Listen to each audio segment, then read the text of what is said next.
What's going on, everybody? Welcome back to the channel. Hope you're all doing well, and thanks so much for joining here once again. Today we're going to be talking about Alien Earth, which just wrapped up. It was premiering on FX and of course went to Hulu and Disney Plus as well if you had those streaming services.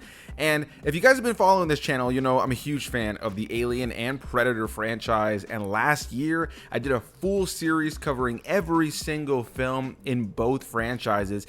And I'm really happy to start this off by saying that I thought Alien Earth was a ton of fun. I thought this was easily one of the coolest things to be included into the franchise. And in general, I'm really happy to look back at the last few years of both the Alien franchise and Predator franchise and think we as fans have been eating pretty good. I'm sure there's divisive opinions about the installments that we've gotten. It's always going to be that for any franchise. I'm sure it hasn't been perfect for everybody.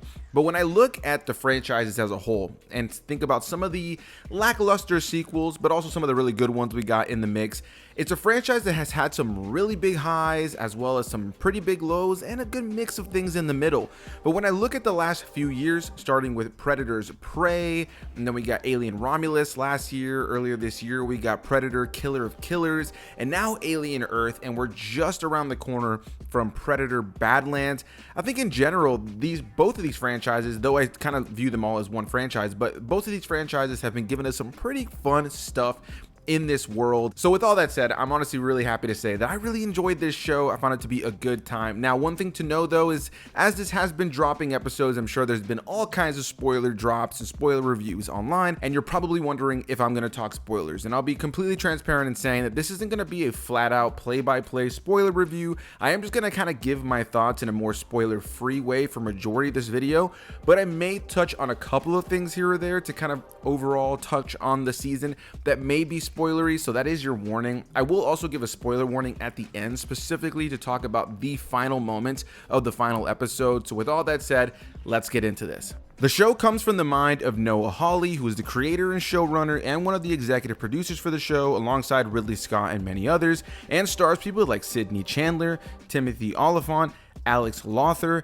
Essie Davis, and so many more. And it's just a really great show visually. I want to start this off by saying that in terms of just like being true to the Alien franchise, this show does an incredible job of honoring the legacy of the franchise, because I think when it comes down to a lot of these franchises we've had for many years, especially a lot of these retro futuristic movies at this point, there is this element that sometimes you get to the newer installments and they feel so fresh and so new and so clean that it oftentimes tends to kind of detract from what made the original film so cool, what gave it its own style, especially when it comes down to set design and all of those kinds of things. And I think Alien Earth does a great job when it comes down to all that. I really enjoyed the look, the feel, the vibe of this show. And for those of you who are not familiar, the show takes place in between the events of Alien Covenant and the original Alien, taking place just 2 years prior to the era of Ripley films. So yeah, that's just something to know. But yeah, I really appreciated the, attention to detail in terms of the set design, the sound effects, and even the cinematography for this show in general to look and feel like it was part of that original set of Alien movies that came out. And I think it utilizes good modern day filmmaking to enhance certain elements, but never in a way where it feels like it detracts from what makes the style of Alien what it is. Now, with all that said, I'm getting a little bit ahead of myself, so let's talk about what this season's about first, and then we'll continue to talk about the filmmaking and all the things I'm clearly very excited to talk about. In the year 2120, Earth is dominated by mega corporations and cutting-edge biotech. A research vessel from Weyland-Yutani, the Maginot, crashes on Earth carrying dangerous alien specimens. At the same time, the Prodigy Corporation is conducting experiments merging human consciousness into synthetic bodies, creating hybrids. One of those hybrids is Wendy, formerly a terminally ill child, who is now inhabiting a synthetic adult body. And when the Maginot crash unleashes alien horrors, Wendy, her human brother Joe, and a group of hybrids and soldiers are thrust into a battle for survival.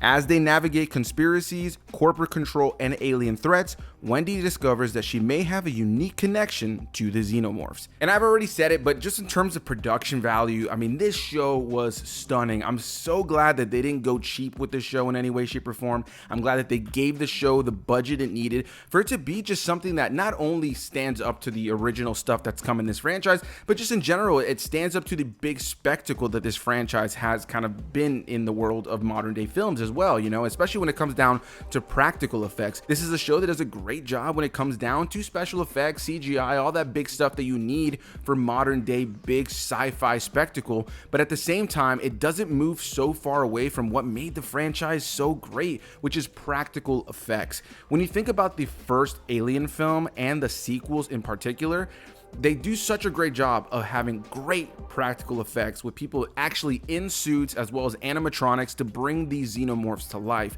And all of this is only elevated by set design that just has this cool retro futuristic look to it.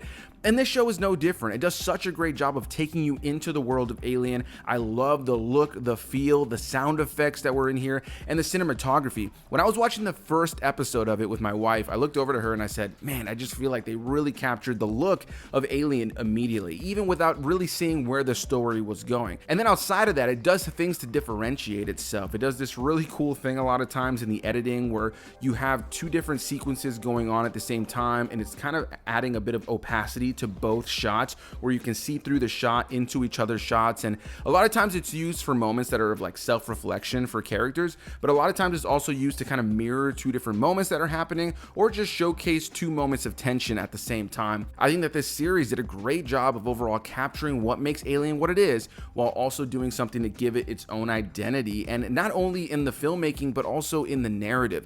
I think the idea of putting kids at the center of an Alien film is crazy, or an Alien story. Having kids at the center with xenomorphs, these incredibly violent creatures, is a crazy concept. But when you look at something what like Star Wars did, right, where they took a classic Goonies tale and they put these kids on a, you know, pirate adventure in the Star Wars universe in Skeleton Crew, you have now Alien putting kids at the center, but instead you have these terminally ill kids who are all going to pass away, who now have this genius, this boy genius as they call him, the leader of this prodigy corporation, who has found a way to take their consciousness and put it into synthetics. I've always thought the synthetics are some of the coolest characters across all of the franchise of Alien and the Predator franchise, which we will now see upcoming with Predator Badlands.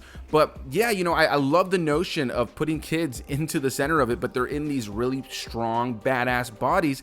And there's an interesting element to how they choose to tackle all of these characters. You know, you have these characters who have an innocence about them, a naivete about them.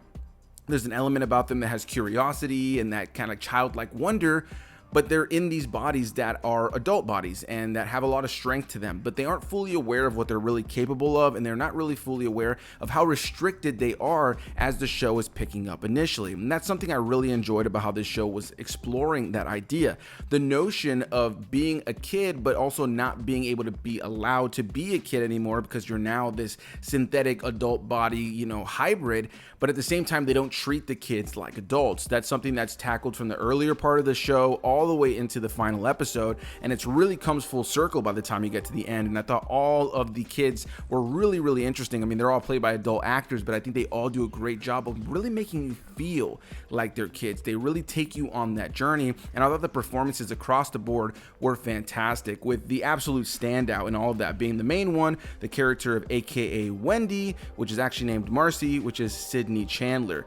Now, I say that because if you're not familiar with the show, all of the kids are given a code name of sorts, specifically around the story of Peter Pan. They're all given names of the Lost Boys, with Wendy being the main one because she was the first one, and Sydney Chandler is just fantastic in this show.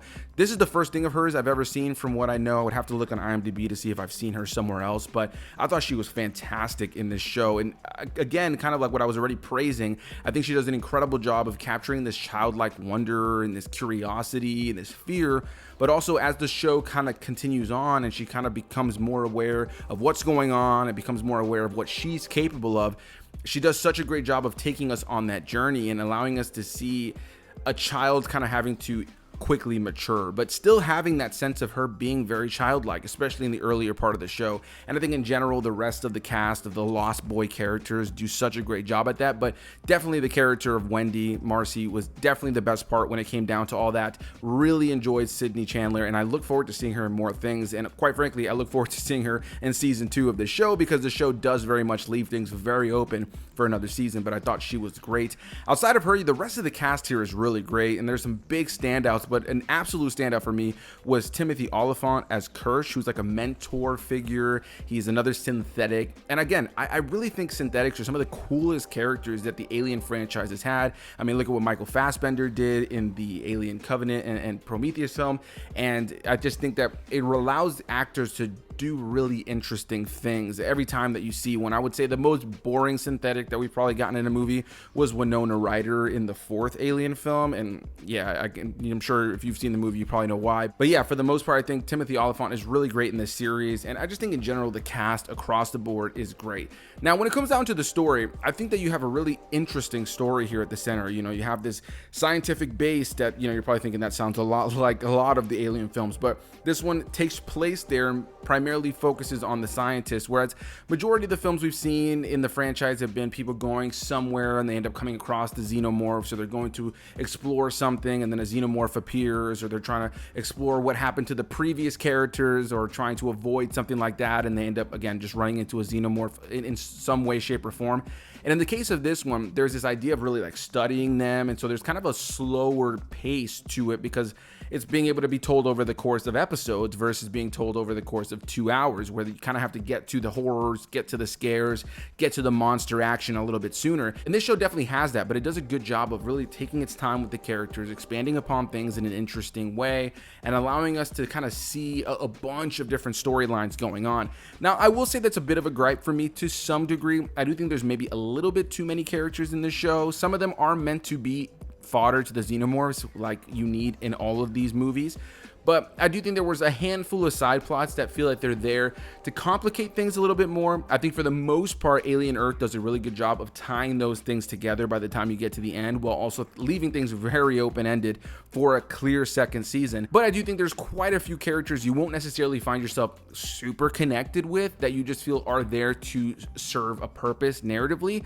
That's not a huge gripe, but just something I noticed where it felt like there was a couple moments in this show where it felt a little overbloated, or I wanted to get back to more of our central characters, only realizing we needed that just to kind of complicate things in a different way to lead to this happening or lead to that happening. But even with that, I do think that the writers of this show did a really good job of being able to capture a lot of things going on and ultimately bringing it to a pretty solid place of not conclusion, but a pretty good, interesting place for the final season's like final moments, which we're going to talk about in just a second. But all in all, I think that Alien Earth is one of the most unique Alien franchise things that we've gotten. I really enjoyed it. I love the cinematography. I love the musical score, the sound design, the practical effects. And quickly on the practical effects, I had heard some, just groveling online about the idea that people didn't like that it looked like there was a human in the suit for the Xenomorph in certain sequences in the show. And while this definitely didn't seem like it was a majority complaint, it was a complaint that kind of blew my mind, because I'm certainly an advocate for CGI. I think there's a lot of franchises that do it very well, and even some films that get crapped on for having cartoony CGI. I've always been an advocate for CGI that fits into a film's tone.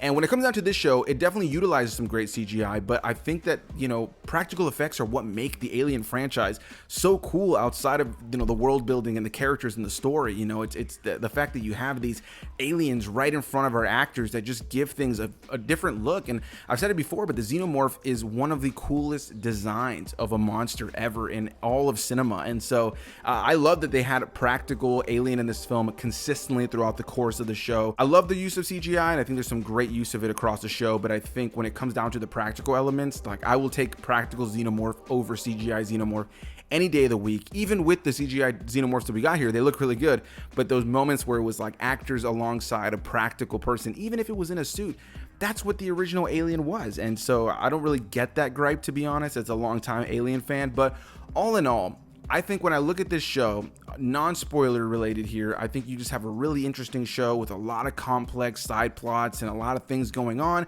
that was able to take its time to breathe. They didn't need to focus on just throwing the aliens at the audience and killing off characters left and right. But this final episode of the show definitely did a little bit of that. So here's your quick spoiler warning as we talk about just the final moments and my excitement for what's to come.